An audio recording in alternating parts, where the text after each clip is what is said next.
अस्सलाम वालेकुम। आप देख रहे हैं सियासत.पी के। ज़मीर बिकते थे मगर इतनी आसानी से नहीं। अब जिस तरीके से ज़मीर बिकते हुए दिखाई दे रहे हैं इस मुल्क के अंदर, अब जिस तरीके से मामलात को चलाया जा रहा है, इलेक्शन कमीशन ऑफ पाकिस्तान ने फैसला चैलेंज करने का फैसला कर लिया है। जो बल्ले का निशान पाकिस्तान तहरीक इंसाफ को वापस मिला था, अब इलेक्शन कमीशन ने फैसला किया कि हम उस को चैलेंज करेंगे और बल्ले का निशान जो है वो वापस एक मरतबा फिर से कोशिश की जाएगी पाकिस्तान तहरीक इंसाफ से लेने की।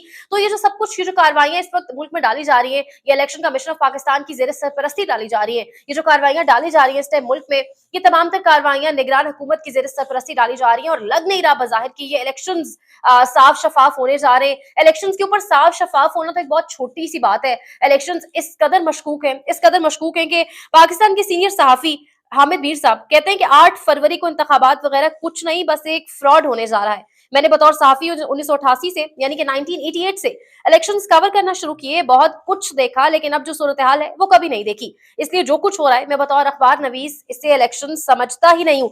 तो ये हालत हो चुकी है इस टाइम इलेक्शन की कि पाकिस्तान के सीनियर सहाफी, पाकिस्तान के वो लोग जिन्होंने इलेक्शन कवर किए हुए हैं, जिनकी एक से है, जिनकी एक राय है, जिनको सुना जाता है, जिनको देखा जाता है, उनको 8 फरवरी को इंतखाबात लगती नहीं रहा कि हो रहा है। उन्हें लग रहा है अगर कुछ हुआ भी, एक प्रोग्राम का इनेकाद किया भी गया, तो उसमें सब कुछ ऑलरेडी स्क्रिप्टेड है, ऑलरेडी प्लान्ड है और उसका नतीजा क्या होने जा रहा है, उसके नतीजे क्या निकलने जा रहे हैं, वो साफ दिखाई दे रहा है। इसके साथ साथ एक वीडियो क्लिप यहाँ पर प्ले होगा, आप देखिएगा भी, आप सुनिएगा भी। एक PP1 से उम्मीदवार है, उनकी गुफ्तगू है, जिस तरीके से, जिस कर्ब से वो गुफ्तगू कर रहे हैं, वो कह रहे हैं कि मेरी बूढ़ी माँ अपने कागजात नामजदगी जमा करवाने गई और उनके तजवीज कुनंदा और तायद कुनंदा को गिरफ्तार कर लिया गया। और अफसोस की बात यह है कि उनकी तजवीज कुनंदा और तायद कुनंदा एक दो फीमेल्स थी, यानी दो खातून थी, उनको गिरफ्तार कर लिया गया। आखिर वो किस घर से थी, क्या मामला था? मतलब खातून, एक औरतों को गिरफ्तार करना, औरतों के सर से चादर, दुपट्टा उतारना, चादर और का तकद्दुस पामाल करना अब इस मुल्क में शायद बहुत आम सी बात होगी, एक फैशन बन चुका है। बिल्कुल आम सी बात हो गई है। हर दूसरे तीसरे दिन हम ऐसा ही कोई इवेंट होता देख रहे होते हैं। ये वीडियो क्लिप सुनिएगा। मैंने अपनी वालदा के कागज जमा करवाए। कल मेरी वालदा खुद अपनी दो तायद कुनंदा और तजवीज कुनंदा खवातीन के साथ, वो भी किसी की बहनें थी, किसी की माएँ थी, किसी की बच्चियां थी, वो उनके साथ वहां पहुंची। उनको धोखे के साथ गाड़ी से उतारा गया कि जी जो तस्दीक कुनंदा है, तायद कुनंदा है, वो अंदर आ जाएं। उनको गाड़ी से उतार कर जब वो गेट पर पहुंचती हैं तो उनको पुलिस उठा के ले जाती है। और जब पुलिस उनको उठा कर लेके जाती है तो सिर्फ उठा कर नहीं लेके जाती, उनकी चादरें खींची जाती हैं, उनको धक्के दिए जाते हैं, उनको मारा जाता है। इसके साथ साथ बैरिस्टर उमैर न्याजी की जानिब से एक इंकशाफ किया गया है। बैरिस्टर उमैर न्याजी कहते हैं कि पाकिस्तान तहरीक इंसाफ के 1000 से जायद बंदों को कल नाअहल कर दिया जाएगा, यानी कि 30 दिसंबर की तारीख उन्होंने दी है कि नाअहल कर दिया जाएगा 1000 से जायद बंदों को। वो कहते हैं कि जब भी आप कागजात नामजदगी जमा कराते हैं तो स्क्रूटनी का अमल उसी वक्त हो जाता है और आपको बता दिया जाता है कि आपके कागजात नामजदगी एक्सेप्ट हुए या रिजेक्ट हुए। लेकिन अब की बार कुछ भी नहीं हो रहा और यही बताया जा रहा है कि आपकी किस्मत का फैसला 30 दिसंबर को होगा, जब लिस्टें लगेंगी। तो उसके नतीजे में वो कह रहे हैं 1000 बंदा नाअहल होने जा रहा है। अब ये उनका एक इंकशाफ है, उनके पास कोई खबर है, उनकी पेशन गोई है, ये जल्दी इस पर जो तमाम तर सिचुएशन है वो क्लियर हो जाएगी। लेकिन अब इसके साथ साथ खबर जो आ रही है, मुराद सईद NH4 से इनके कागजात नामजदगी मुस्तरद हो गए। इमरान खान साहब के कागजात नामजदगी लाहौर से मुस्तरद हो गए, लेकिन मुराद सईद की कागजात नामजदगी और इमरान खान की कागजात नामजदगी को अब हाई कोर्ट के अंदर चैलेंज किया जाएगा। लेकिन इलेक्शंस पर अगेन सवालिया निशान उठ रहा है। इलेक्शन कमीशन का जिस किस्म का मशकूक रवैया है उस पर भी सवालिया निशान उठ रहा है। इलेक्शन कमीशन में इस वक्त तकरीबन पाकिस्तान तहरीक इंसाफ की जानिब से 77 से जायद जो है वो दरखास्तें यानी शिकायत दर्ज की जा चुकी हैं, लेकिन इलेक्शन कमीशन उनका जवाब नहीं दे रहा। Election commission intra party elections के ऊपर सवाल उठा रहा है। इलेक्शन कमीशन बल्ले का निशान किस तरीके से वापस लेना है उस पर फोकस किए हुए है। इलेक्शन कमीशन ये देख रहा है कि इस पार्टी को फॉरेन फंडिंग कहां से होती है, किस तरीके से की जाती है। इलेक्शन कमीशन की तवज्जो जो है इन तमाम तर मामलात पर मरकूज है। इलेक्शन कमीशन ये नहीं देख रहा किस तरीके से तजवीज कुनंदगान को उठाया जा रहा है, किस तरीके से जो लोग साथ जाते हैं उनको उठाया जा रहा है। ये नहीं देख रहा कि स्क्रूटनी का अमल किस तरीके से मुतासिर हो रहा है। ये नहीं देख रहा कि किस तरीके से कागजात नामजदगी जमा करवाने का जो पूरा प्रोसीजर है वही कितनी ज्यादा हर्डल्स का शिकार है। जो काम इलेक्शन कमीशन का है, इलेक्शन कमीशन उस पर बिल्कुल भी बात नहीं कर रहा। लेकिन लेकिन जो काम शायद इलेक्शन कमीशन की डोमेन नहीं है वो तमाम तर किया जा रहा है। रिटर्निंग ऑफिसर्स को जिस तरीके से बंद किया जा रहा है कमरों में, रिटर्निंग ऑफिसर्स को बाकायदा तौर पे सील किया जा रहा है। आपको याद है जरताज गुल के अब रिटर्निंग ऑफिसर ने खुद से कह दिया जब जरताज गुल के कागजात नामजदगी जमा होने गए कि मैं मजबूर हूं, मैं नहीं कर सकता, मैं स्क्रूटनी नहीं कर सकता। तो ये हालत है क्योंकि मकसद सिर्फ तहरीक इंसाफ के उम्मीदवार को मकसद सिर्फ तहरीक इंसाफ की जानिब से कैंडिडेट्स को इलेक्शन के प्रोसेस से दूर रखना है, तहरीक इंसाफ को और बल्ले को इलेक्शन के मैदान से दूर रखना है, क्योंकि एक यही वो तरीका है जिससे लाडले को जीत नसीब होगी, एक यही वो तरीका है जिससे लाडला वापस जो है वो पहुंच सकेगा अपनी कुर्सी के ऊपर, जिस कुर्सी से उसको उठाया गया था उन्हीं ताकतवरों की जानिब से जो आज उसको वापस इस कुर्सी के ऊपर बिठाना चाहते हैं।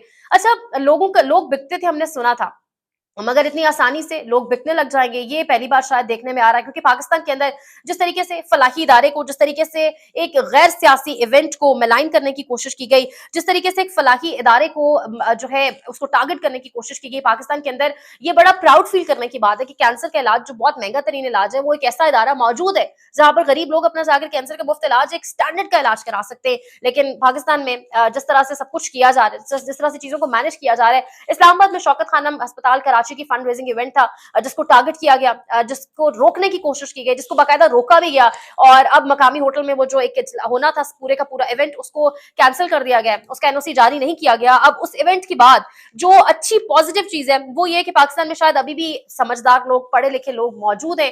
पाकिस्तान तहरीक इंसाफ की खाली आप कह लें सपोर्टर्स या वोटर्स ही नहीं है, या खाली सोशल मीडिया सारिफीन नहीं है, ओवरऑल उसके बाद एक इस किस्म की वेव चल पड़ी है कि इस टाइम टॉप ट्रेंड कर रहा है ट्विटर के ऊपर भी, और लोग शौकत खानम को बाकायदा ज्यादा से ज्यादा फंड, मतलब मामूल के मुताबिक इतने फंड शायद नहीं जाते थे शौकत खानम को, जो लोग अब एक आप कह लें रिवेंज के तौर पे, या लोग अब एक ग्रज रख रहे हैं, अब लोगों को गुस्सा आ रहा है कि ऐसा क्यों किया जा रहा है, शौकत खानम को, एक फलाही इदारे को क्यों टारगेट किया जा रहा है। भला एक शौकत खानम को टारगेट करने के पीछे क्या हो सकता है? आपको एक सियासी जमात से मसला है, आपको इमरान खान से मसला है, लेकिन शौकत खानम में तो बहुत सारे लोगों का, बीमार लोगों का, बेबस लोगों का, गरीब लोगों का इलाज हो रहा है, उनको टारगेट करना या उस इदारे को टारगेट करने का क्या मकसद हो सकता है? तो अब इस टाइम ट्रेंड चल रहा है जी, इस टाइम लोग मामूल से ज्यादा डोनेशंस जो है वो भेज रहे हैं, डोनेशंस भेज के बाकायदा तौर पर स्क्रीनशॉट्स शेयर कर रहे हैं, और उससे डेफिनेटली बाकी लोगों को भी ये एक नॉलेज भी मिल रहा है, बाकी लोगों को एक उम्मीद भी मिल रही है कि हर कोई फिर कहता है कि हम भी मैसेज करें और हम भी जो है वो डोनेशंस वहां पर सेंड करें।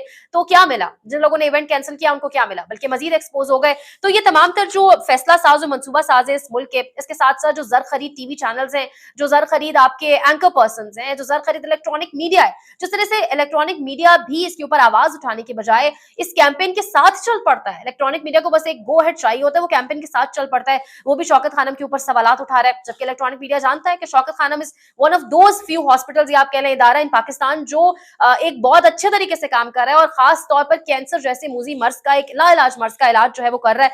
तो मेरे ख्याल से इस टाइम गलती शायद फैसला साजों की भी नहीं है, गलती शायद मंसूबा साजों की भी नहीं है, गलती शायद ओवरऑल पूरे माशरे की है, क्योंकि इंसान शायद अपनी गलतियों से नहीं सीखता, फैसला साज भी गलतियों से सीखना नहीं चाह रहे, हर कैलकुलेशन गलत होने के बावजूद मुड़ के दोबारा कोई नया एक्सपेरिमेंट करने की उनको सूझ जाती है, वो दोबारा कोई नया एक्सपेरिमेंट करते हैं।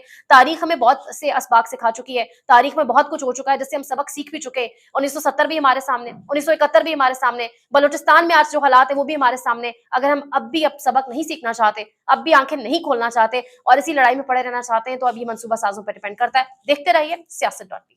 पाकिस्तान में इस वक्त सबसे बड़ा मसला बोलने का है। पाकिस्तान में बोलने नहीं दिया जाता, जुबानें खींच ली जाती हैं, डर है, खौफ है, टेरर है। पाकिस्तान का मीडिया मुकम्मल तौर पर कंट्रोल्ड है, वेल मैनेज्ड है, एक मैसिव सेंसरशिप है। इसी तरह का दबाव पाकिस्तान में सियासत.pk भी फेस कर रहा है, जिसे पाकिस्तान भर में गुज़श्ता कई महीनों से मावरा आइन, मावरा कवानीन मुकम्मल तौर पर बंद कर दिया गया है, मुकम्मल तौर पर बैन कर दिया गया है। सियासत.pk की नशरियात को लिमिटेड करके पाकिस्तान में छोड़ दिया गया है। तमाम तर कानूनी मुआवजे के ऊपर आवाज उठाई गई, दस्तक दी गई, लेकिन हर तरफ से खामोशी है, सन्नाटा है, कहीं पर कोई सुनवाई नहीं है, कोई सुनने को तैयार नहीं है। लेकिन इसका हल क्या है? क्या खामोश हो जाएं?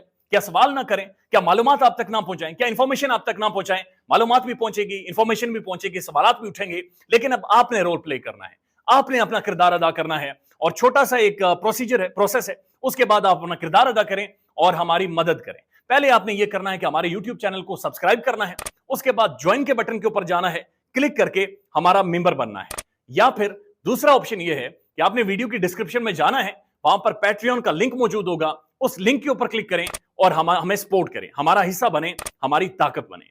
ख्याल रखिएगा। अल्लाह हाफिज।